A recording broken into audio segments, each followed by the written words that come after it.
Hey everyone, it's Ben Hardy here, and I was finally able to get my hands on the all-new Ford Bronco Raptor. I know I'm a little bit late to the game, but we have some awesome content that will be posted here on the Bronco Raptor. In today's video, I want to give you guys a quick look at this specific Bronco Raptor. And before we get to the video though, as always, if you want to save time and money the next time you purchase a car, link to my car buying guide in the description down below. Let's get into it.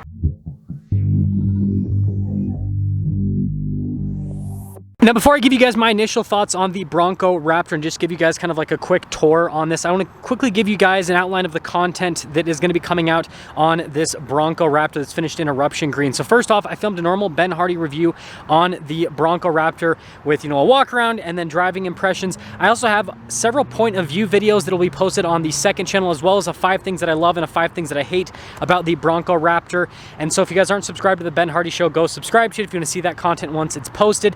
And then I also teamed up with TFL to film a comparison off-road with this versus the Jeep Wrangler Rubicon 392. So there's going to be an off-road comparison, there's going to be a walk-around comparison with this versus the Bronco Raptor, and an on-road driving comparison as well. There's lots of content to come, but I also want to talk about something. If you guys can't tell by the scenery, we're actually here in Colorado, and if you watch my channel, you know that I'm from Utah, and so I drove 8 hours with my Jeep Wrangler Rubicon 392 to make this content possible. Basically, this Ford Bronco Raptor is a pre-production unit that I am borrowing from Ford.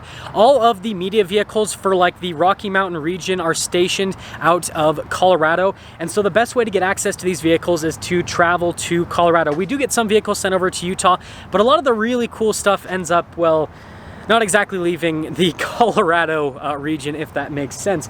But I'm hoping that I actually set a precedent in terms of what other journalists should do with content in the future. So again, I drove the 8 hours with my Jeep Wrangler to bring it, to compare it to this Ford Bronco Raptor, and I teamed up with TFL to make an awesome off-road video. Most creators try to basically like hoard content. Like for example, this Jeep Wrangler Rubicon 392 Ford Bronco Raptor comparison is probably one of the first on YouTube in terms of like a real off-road comparison, and I could have just done it all by myself. But instead, I teamed up with another outlet so that you guys as the viewers could get the best possible content, because now you'll have the Ben Hardy point of view on everything, and then you also have the TFL point of view on everything as well. And so I'm just hoping that journalists in the future will do more collaborative content like this instead of trying to hoard reviews. So now that my soapbox monologue about how we should all work together as automotive journalists to bring you guys better content, let's actually dive into the Bronco Raptor. So first off, seeing this in person, it actually looks a lot better than videos and pictures, but that's just because of the size. This thing is absolutely massive. Now, I do have a side-by-side comparison I'll be posting soon with this against my Jeep Wrangler Rubicon 392, like I said, but the size difference is massive. Now, the Jeep Wrangler Rubicon 392 is lifted 4.5 inches over a regular Wrangler Sport, and it has 35-inch tall tires. Like, this is a big Wrangler, and it looks tiny when you compare it to the Bronco Raptor, and the weight does suggest that. I actually forgot to bring the key to the Wrangler. That was really stupid for this video, but anyways, this is like a 5,000-ish pound SUV, whereas this is closer to like almost a 6,000 pound SUV. This Bronco Raptor weighs as much as an F-150 Raptor without a sunroof. So this is more of like a full-on truck without a truck bed, whereas this is like a crazy off-road SUV. It's almost like they're pretty much in completely different segments just because of how big the Bronco Raptor is. Obviously, you guys know like the big specs, right? The 37-inch tall tires, the 17-inch wheels, the fact that this has the Fox shocks, that the live valve Fox shocks. We've got crazy beefed up suspension. You've got the insane skid plate here. We've got all the marker lights on the front end, which frankly look really cool when they're on, because again, it's in orange in normal Raptor fashion, as you guys can see. Definitely love the look of that. Now, these fender flares, like I said, photos and videos, these things look absolutely atrocious. In person, it works. It really does work, in my opinion. It actually looks really good. I've had quite a few people walk up to me while I've had this, and they've said the same thing that I kind of feel, is that the proportions look a little bit better in person, but it's also just because this thing's massive. Like, compared to just like regular vehicles, it just towers over them, and it's kind of crazy, and it's very intimidating overall.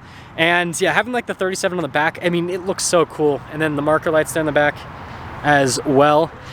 So this is definitely function over form, right? Ford focused on the function aspect of the Bronco Raptor rather than the aesthetics, which I'm okay with because I'm definitely a function type guy.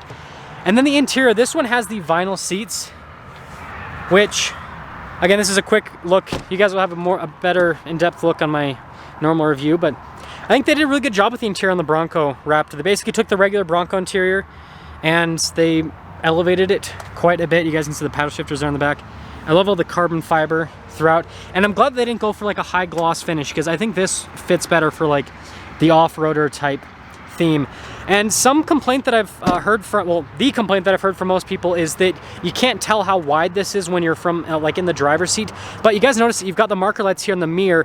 This has to be on the widest point of the vehicle, and so the mirror is as wide or potentially wider than the widest point on the fender flares. And so what you can actually do as a driver, what I found, you know, just initially driving this, is you basically use the mirror as your width point, not those trail markers on the hood. So a regular Bronco, you can pretty much use the trail markers. The fender flares still extend outside of those trail markers in a regular Bronco, but with this, you have to use the mirrors, because you guys can see the fender flares pop out quite a bit. Love the steering wheel here in the new Bronco Raptor. Again, it's got like that Raptor style steering wheel with the Raptor paddle shifters and then the full digital gauge cluster. Now, again, I'll dive into all this stuff with the review, but the main thing is this has an R mode just like the F-150 Raptor, so you just tap that twice. Well, F-150 Raptor's after the 2022 model year. Mine doesn't have it, sadly, because it's a 21. But basically, it just pops it into the setup that it has, and so if I press the R button again, you guys can see we've got everything set, well, top stuff set to sport, and then we've got like the suspension set to normal, and then the exhaust set to Baja.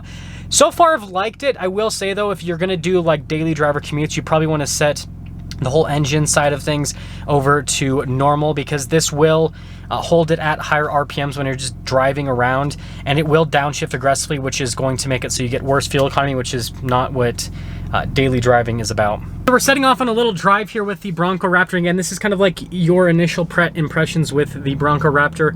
More driving reviews will be coming soon. I feel like this is just like one big ad for my future videos, but you know, sometimes it is like that. There are a lot of cops here. Something is going down in the hotel next to me. Good thing we stayed in the hotel that we're at and not the one next to me. Oh, yeah, ambulance, so it's probably someone just is not having the best day ever. But in terms of like initial driving impressions, and why is this person walking in the middle of the street? My goodness. Initial driving impressions, this thing feels massive. Like I said, this weighs as much as an F-150 Raptor, and you feel it. This does not drive like an SUV. This drives like a pickup truck. It has that like big heavy feel. It still drives like a Raptor where it handles amazingly well. That being said though, the F-150 Raptor with the longer wheelbase, I feel like has slightly better handling because there's just more stability with that. Now this having the shorter wheelbase has just a better turn-in overall. So like cornering and everything, like tight corners obviously feels better, and this has the trail turn assist, which I used off-road quite a bit, which also helps out. But basically, just to give you guys like the gist of like initial impressions, like when I first jumped into this, I was frankly a little bit disappointed because of how heavy this feels. Because again, if I want like a big truck like feel, then I'm gonna want to go and drive a truck, not an SUV. And so again, driving my Jeep Wrangler Rubicon 392 8 hours and then hopping into this, I felt like, holy crap, I just jumped up into like this massive vehicle. Like the Jeep still has like this high driving position, but it was more like the weight that I was heaving around. And then, you know, driving around the Denver region, you know, parking spaces, all that kind of stuff. Again, it's a short wheelbase, so it's not like horrible when I'm saying short wheelbase compared to like a pickup truck. But still, there was some difficulties with like fitting into parking spaces and everything just because of the sheer width of this thing. So actually getting up and moving here with the Bronco Raptor, and the turn signal just started working. On this pre-production car, it didn't work for like half the week. Yeah, this thing's pretty fun. The acceleration's not like quick by any means. Well, I shouldn't say quick by any means. It's not quick when you compare it again to the Jeep Wrangler Rubicon 392. It's about as quick as the F-150 Raptor. I think this one might actually be a little bit slower if you drag raced both of the vehicles against each other. But it feels quick enough for daily driving traffic, getting up on the highway. Passing power is not like fantastic because again, this is a block of cheese, and well, yeah, it's not necessarily like the most powerful compared to how much this weighs. But I feel like it gets the job done overall.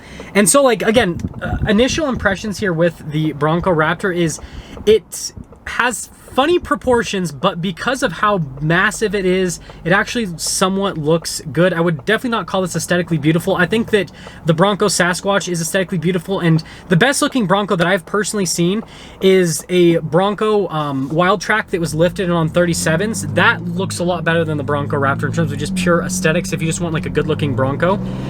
But in terms of Raptors, the F-150 Raptor definitely looks a lot better. Gen 2 and Gen 3 both look better than the Bronco Raptor. And other initial driving stuff, this definitely just, it really does drive like what you'd assume a Bronco Raptor would drive like. It is more cushy compared to a regular Bronco, but it's not as cushy as compared to the Raptor. So you basically are getting like a weird in-between mixture where it's more comfortable than a regular Bronco to an extent because the seats are a little bit better and the suspension and shocks are better for like, you know, high speed stuff and everything, and so it has that Raptor feel.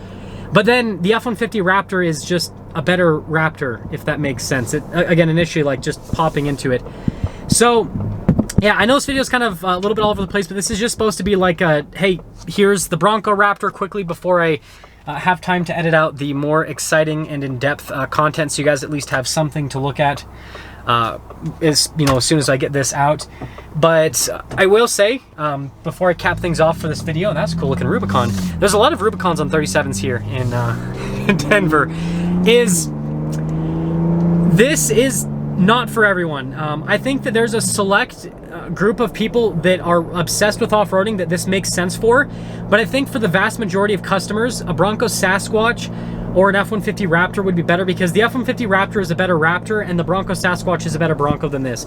This, however, beats out both of those when it comes to just sheer off-roading, but that's the thing, is most people never take these off-road, and so from a mall crawler perspective, you guys will hear me talk about this in the review too, this just doesn't seem to do as well. And I think something that really tells you like just how annoying this is to drive because of the size, with my Jeep Wrangler, just like most other modern SUVs, I literally just pull into parking spaces.